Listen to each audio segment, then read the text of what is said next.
Olá, meu irmão, minha irmã.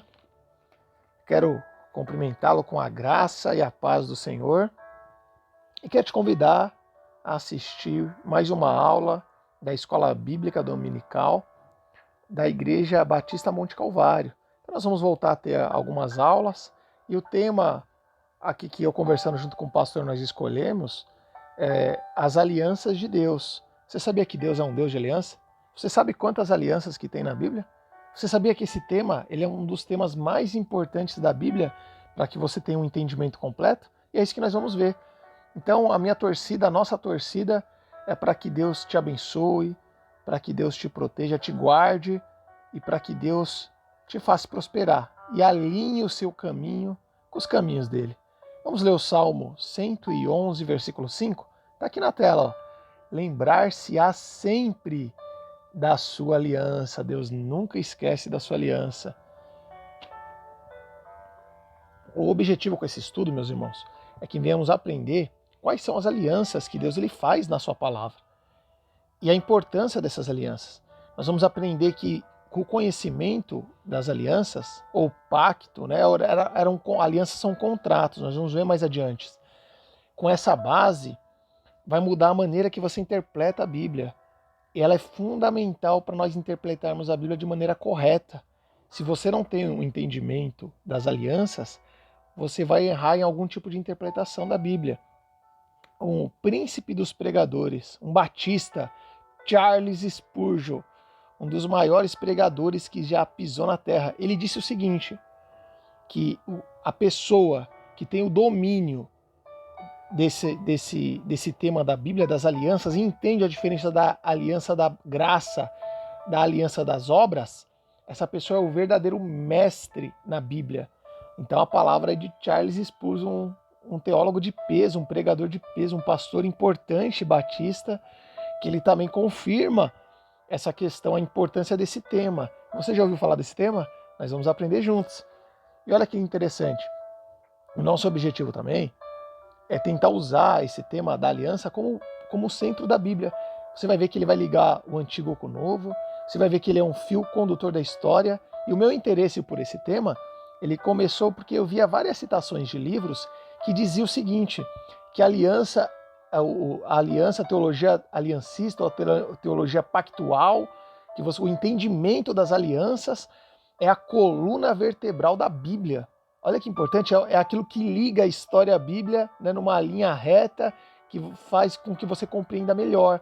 Eu comecei a estudar esse tema e quando eu aprendi, lógico, ainda estou aprendendo cada vez mais, é um tema grande, mas eu estou maravilhado, apaixonado, e eu passei também para o nosso pastor, né, que Deus colocou para cuidar dessa igreja, e ele concordou em trazermos esse estudo, né? Então eu conto com você, a presença das aulas, em compartilhar também, para que o reino do céu cresça na nossa igreja, né? E no mundo. Louvado seja Deus. Então hoje eu quero trazer o resumo das principais alianças da Bíblia. Nós vamos ver a aliança adâmica, a noética, a abraâmica, a mosaica, a davídica e a nova aliança, promulgado pelo nosso Salvador. Deus ele cria todas as coisas, o universo, o céu e a terra.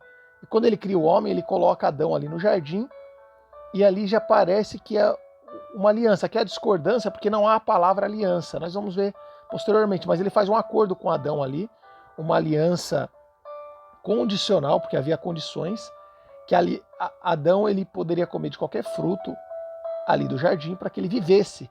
Porém, se ele comesse do fruto da ciência do bem e do mal, ele morreria, né? A morte física, espiritual e uma morte eterna. E nós conhecemos a história.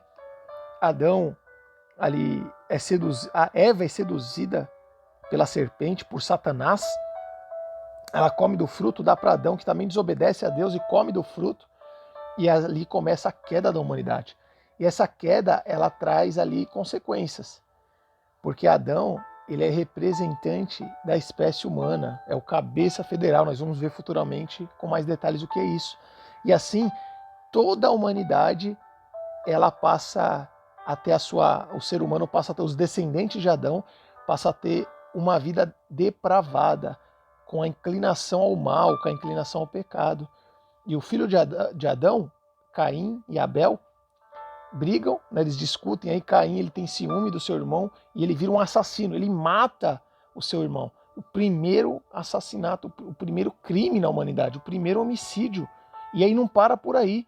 O filho de Caim, Lameque, também vira assassino. O pecado se multiplica sobre a terra, de maneira que Deus decide destruir a terra com um dilúvio. Porém, ele poupa uma família. Ele poupa a família de Noé. E sabe por quê? Porque Noé achou graças aos olhos de Deus, mas mais do que isso, porque ele tinha feito uma promessa lá no Éden. Ele disse que a semente da mulher feriria a cabeça da serpente, daria um golpe fatal ali em Satanás e destruiria Satanás. Esse é a promessa do Messias. É chamado de proto-evangelho, está lá em Gênesis, no capítulo 3. A descendência da mulher ferirá a cabeça da serpente. Olha que interessante. O descendente da mulher. Para essa promessa se cumprir, para essa aliança se cumprir, a humanidade precisava ser preservada. Então ele preserva ali Noé, porque Noé achou graça. Você vê que sempre a preservação é por meio da graça e não pelo mérito humano. Ele preserva a família de Noé. E assim, após o dilúvio, ele faz uma aliança com Noé. Ele diz que nunca mais destruiria a humanidade com o dilúvio.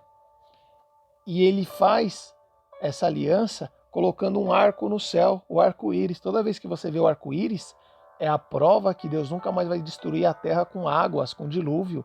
É a aliança que ele faz com Noé. Nós vamos ver cada aliança posteriormente com detalhes. Então, foi a aliança adâmica, ele promete ali o descendente que virá para ferir a serpente. A aliança noética, ele promete ali preservar a humanidade. Porém, quando Noé desce da arca, Deus faz aliança com ele. Porém, os seus filhos ali continuam a vida humana e mais uma vez o pecado ele continua na vida do homem. Os homens se juntam na nova sociedade que surge para tentar fazer um nome em rebelião contra Deus. Eles tentam fazer um grande nome. Deus desce à terra ali em Babel, confunde as línguas e agora Deus chama um homem para que Deus exalte o nome desse homem, para que Deus faça o nome desse homem conhecido. Quem que é? É um iraquiano, é Abraão, um gentil. Veja, a humanidade não começou com o povo judeu, começou com o povo gentil. Ele chama ali na região na Mesopotâmia, próximo ao Iraque ou no Iraque, Abraão, e ele faz uma aliança com Abraão. E ele promete para Abraão uma terra, uma descendência, e um descendente que abençoaria todos os povos, todas as nações. Então os irmãos veem aqui que parece que a promessa para Abraão, essa aliança, ela é dupla. Ela é física e espiritual, é terrena e celestial, é condicional e incondicional. Então os termos físicos dessa promessa se cumprem em Israel, né, na terra de Canaã que eles recebem, e na sua descendência, nos descendentes de Israel, nos israelitas. Porém, a descendente espiritual de Abraão, a promessa do descendente de Abraão, essa promessa é Cristo e se cumpre quando Cristo vem à terra.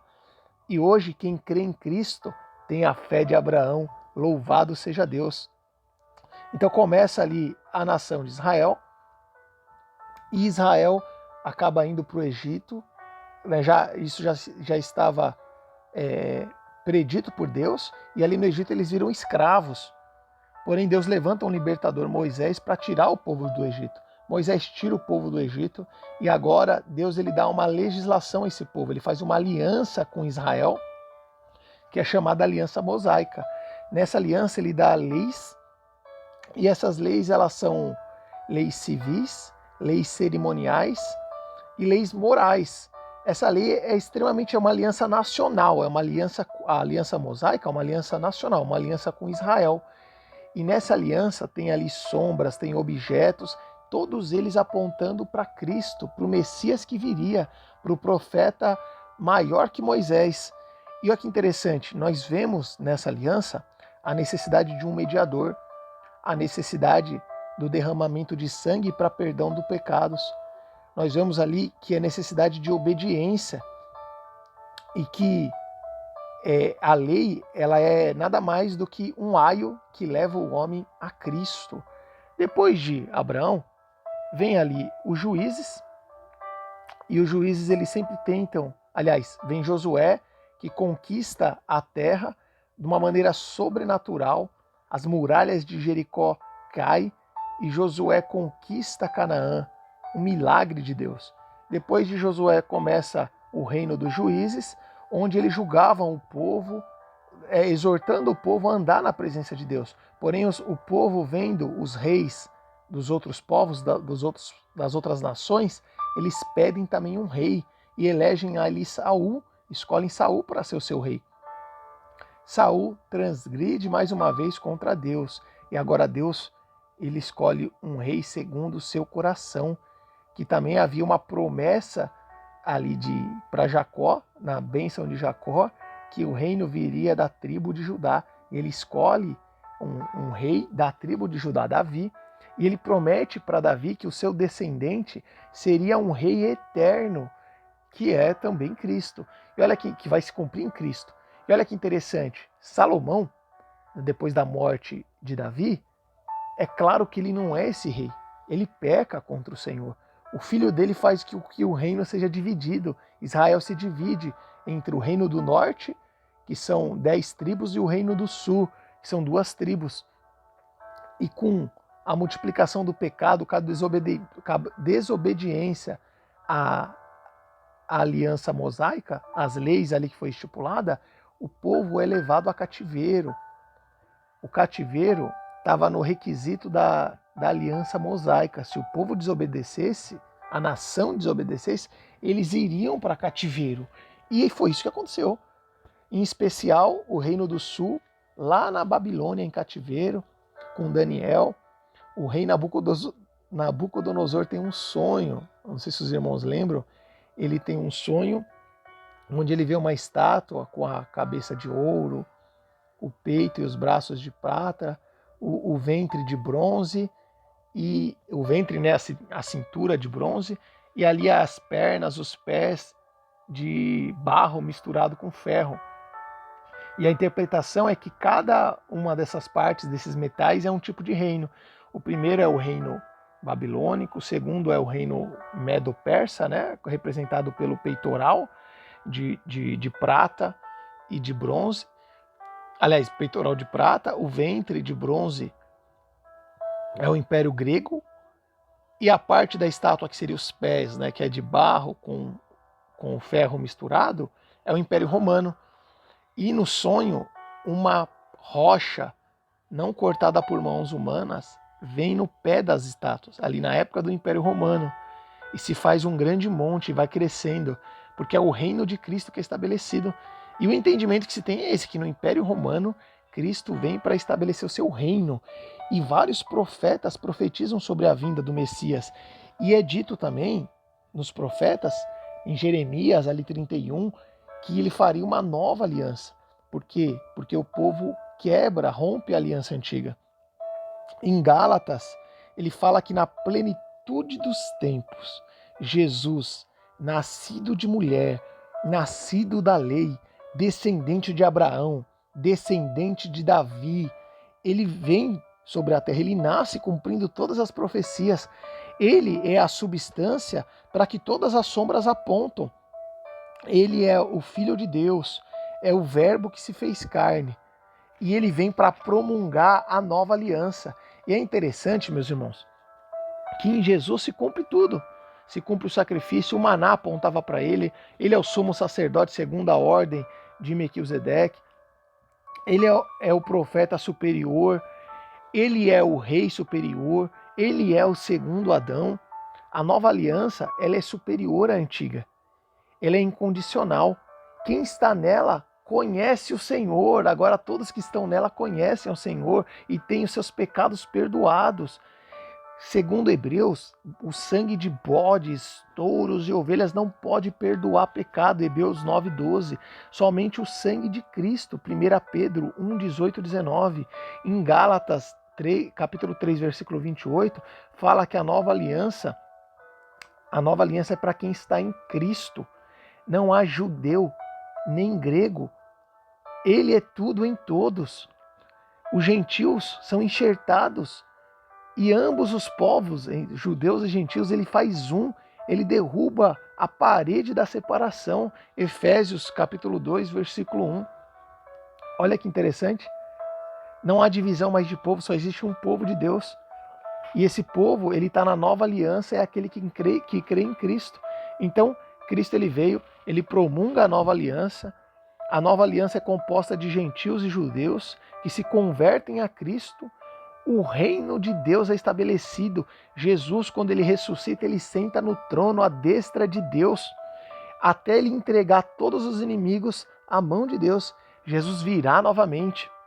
Nós seremos arrebatados, estaremos para sempre com o Senhor. Ele submeterá todos os inimigos ao seu pé, aos seus pés, entregará o reino para Deus.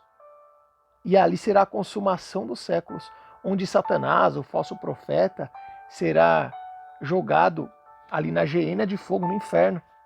E nós reinaremos para Cristo, com Cristo para sempre.